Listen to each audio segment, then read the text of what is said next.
Hello बच्चों, कैसे हैं आप सब लोग। बहुत बहुत वेलकम है आप लोगों का आपके अपने चैनल में। बच्चों देखिएगा, जो बच्चे तैयारी कर रहे हैं मतलब कि सब कुछ सही है, लेकिन क्या है, पेपर उनके पास नहीं है। तो अभी ये पेपर आपके पास आ गया, इसको आप तैयार करेंगे, ठीक है। तो हिंदी क्लास 12th वालों, हिंदी का जो कोड है वो 301 है, यानी 301 है। मैं आपको बताऊंगा कि किस हिसाब से पेपर को अटैम्प्ट करना होता है, ठीक है। कोड आपको जो लिखा जाएगा 68/E+S 68/1 सेट हमारा ए मिला है, तो इसी सेट ए की तैयारी करेंगे।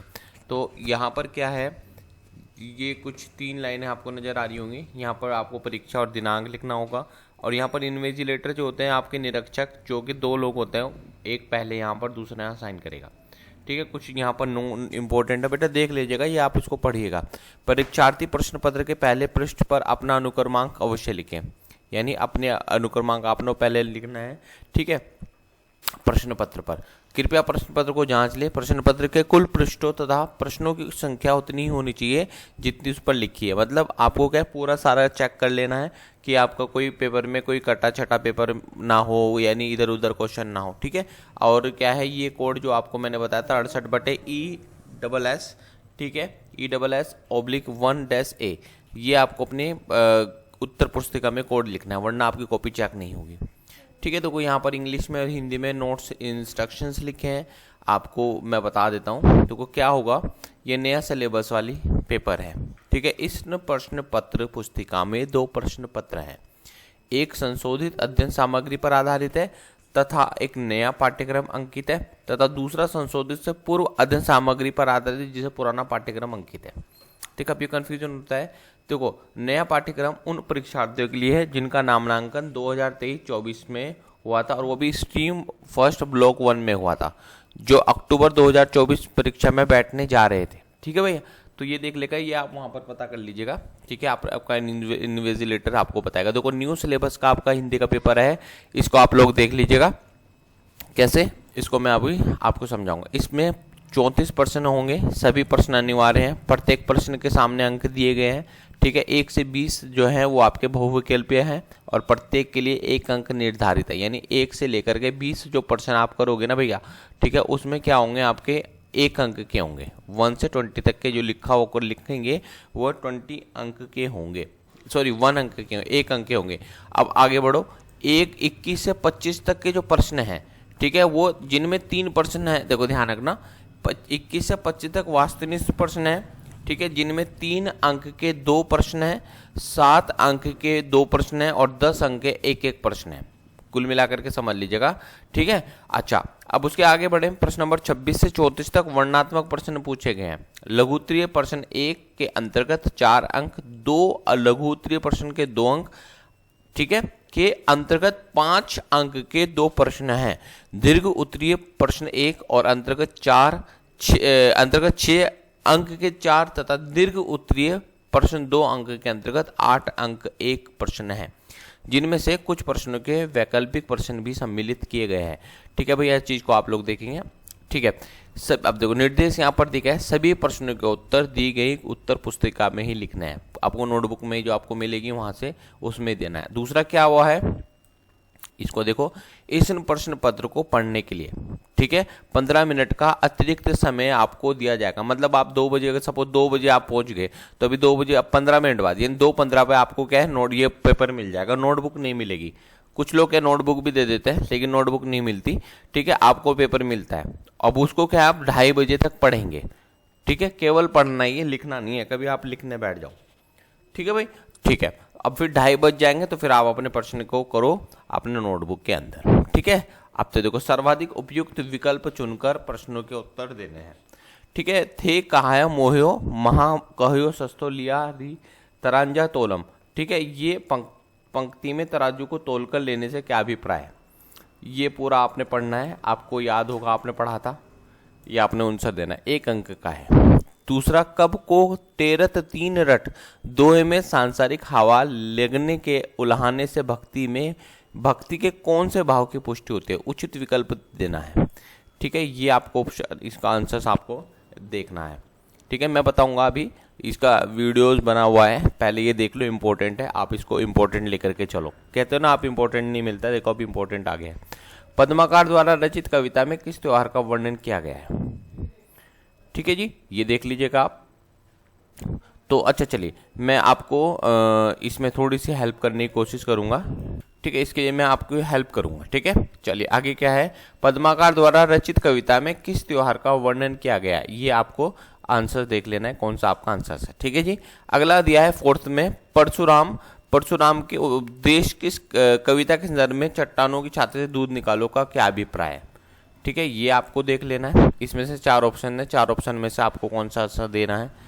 5वां हमारे पास है, आंधियां नहीं जिसमें उमंग भरती, भंगती में आंधी प्रतीक है। ठीक है, तो ये आप लेके 5 ऑप्शन है, मैं आप ही इंपॉर्टेंट आपको बता रहा हूं। छठा आपके पास है, हो गई वीर पर्वतोसी। ठीक है, पंक्ति के संदर्भ में लिखे कि पीर के पर्वतों का समान होने का क्या अभिप्राय है? ये हमारे पास 4 ऑप्शन है। ठीक है, अगला हमारे पास देखिएगा, संयुक्त परिवार कविता के कवि के घर से कभी कोई मिले क्यों नहीं लौटा? संयुक्त परिवार होने के कारण, आवभगत करने के कारण, घर में ताला नहीं लगने के कारण, घर वालों का सदव्यवहार के कारण। ठीक है, ये आपने इसका आंसर देखना है। अगला देखो, भेड़िया कविता में भेड़िया प्रतीकार्थक है। ठीक है, इसमें 4 ऑप्शन है आपके पास, इसमें आपको बताना है कि क्या इसका आंसर होगा। ठीक है, अब देखो यहाँ पर है, चीफ की दावत पाठ में सामनाथ किस वर्ग का प्रतिनिधित्व करता है? ये भी कई बार पूछा गया है। ठीक है, अच्छा क्वेश्चन नंबर 10 है हमारे पास, सामनाथ और उसकी पत्नी का पसीना पोंछने की फुर्सत क्यों नहीं थी? ये आपके 4 ऑप्शन है, इसमें से आप लोगों को आंसर देना है। ठीक है, कुछ बच्चे कहते हैं कि यार सर ये सॉल्व कराओ, बेटा सॉल्व भी है ये, आप लोग जो हमारी जो प्ले लिस्ट है वहां जा करके देख लें। ठीक है, अभी तो फिलहाल इसको मैं आपको बता रहा हूँ, ये आप लोगों ने तैयार करना है। पीड़िया और गिटिया पाठ का वयोवृद्ध साहित्यकार जेब में क्या रखकर घूमते थे? मोटा चश्मा। ठीक है, निमोनिया की दवा, सुनने वाली मशीन, परचून। अगला हमारे पास है, पीड़िया और गिटिया पाठ में मंदिर में स्थापित देवताओं को नाराज होने के क्या अभिप्राय है? ठीक है, तो ये देखो यहाँ पर 4 ऑप्शन, इन ऑप्शन में से आपका आंसर से लगाएंगे। क्वेश्चन नंबर 14 देखेंगे, लेखक की दृष्टि से कुटुंच के पेड़ को कुटुंच कहना क्यों उचित नहीं है? ठीक है, ये आपके पास ऑप्शन है, 4 ऑप्शन है, इसमें देख लीजिएगा। आषाढ़ प्रथम दिवस में यक्ष ने किन फूलों से मेघों की अभ्यर्थना प्रस्तुत की है? तो ये भी आप लोगों ने देखना है। ठीक है, कुटुंच को बड़भागी क्यों कहा जाता है? तो ये भी आपने देखना है। 16 नंबर का है, सेलुलर जेल के नीचे की 4 कोठरियों को काल कोठरी क्यों कहा जाता था? ये 4 ऑप्शन है, इनको आप लोग देख लेंगे। ठीक है भैया, अच्छा अच्छे गुण पत्र का नहीं है। ठीक है, ये आपके पास है, अच्छे पत्र का गुण नहीं है। ठीक है, अच्छे पत्र का गुण नहीं, संक्षिप्तता, प्रभावशीलता, सरलता और क्लिष्टता, ये चौथा इसका आंसर होता है। टिप्पण पर सहायक किस ओर हस्ताक्षर होते हैं? बाई ओर, ठीक है, दाई ओर, मध्यम में या ऊपर की ओर? ये आप लोग देखिएगा। हमारी सोसाइटी में 2 गार्ड हैं। ठीक है, हमारे सोसाइटी में 2 गार्ड हैं। ठीक है, कथन प्रयुक्ति के आधार पर किस भेद के अंतर्गत आता है? तो इसका आंसर 4 है, इसमें से आप लोग देखा, इसका स्क्रीनशॉट आप ले लें और इसको आप तैयार करें। ठीक है भाई, ये है, सुनी सुनी मुनि बचन राम रघुपाई, गुरु साहेब अनुकूल अघाई, लखी अपनी सिर सबूत छर्थ भारू। ये आपके पास है, इसमें आपको क्या है, इसका स्क्रीनशॉट खींचे, इसको तैयार कर लीजिएगा आप। इसको आप वीडियो को रोक के इसको आप देख लीजिएगा। आगे बढ़ जाते हैं, ये 24 वाला पर्सन है, इसको भी आप लोग देख के वीडियो रोक करके देख लें। ठीक है भाई, थोड़ा सा इसमें बहुत ज़्यादा पेपर हैं, पेपर मतलब इम्पोर्टेंट है, आपके पास डेफिनेटली आएगा, ये आप लोग देख लें। ठीक है, 27वां देखें। अब देखो यहाँ पर 50 से 60 शब्द लिखना है। संयुक्त परिवार कविता के आधार पर लिखिए कि कवि अपने घर पर लगी पर्ची को देखकर बेचैन क्यों हो उठता? घर आए अतिथि बिना मिला लौट जाने की आपकी क्या प्रतिक्रिया होगी? ठीक है, क्या भूलूं क्या याद करूं? ये भी देख लीजिएगा। अगला देखो 28 नंबर का, ये आपको देखना है। फिर इसके बाद आगे देखो 29 आपको ये पूरा देखना है। ठीक है, 30 का देख लो, इसमें 50 से 60 शब्द लिखने हैं। रीढ़ की हड्डी, व्यंग के रचना से आप क्या समझते हैं? चीफ की दावत, ये आप लोग देख लीजिएगा, ये बहुत अच्छे नंबर आप यहाँ को मिल सकते हैं। ये 31 है, इसका पूरा आप लोग एक बार वीडियो को रोककर इसको देखो। ओके जी।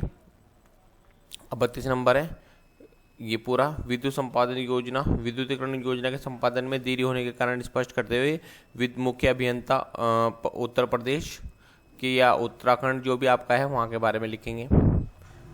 ये पूरा हो गया, ठीक है। तो ये पूरा पेपर मैंने आपको दिखा दिया है, आप इसको तैयार करें, ठीक है। और इसको अगर आपके पास कोई प्रॉब्लम सॉल्व नहीं हो रही तो फिर हम इसको सॉल्व करा देंगे, ठीक है। आप हमें कमेंट्स कर सकते हैं 8077917976 पर, और हम चाहते हैं कि आप अच्छे से नंबर लाओ। थैंक यू सो मच बच्चों।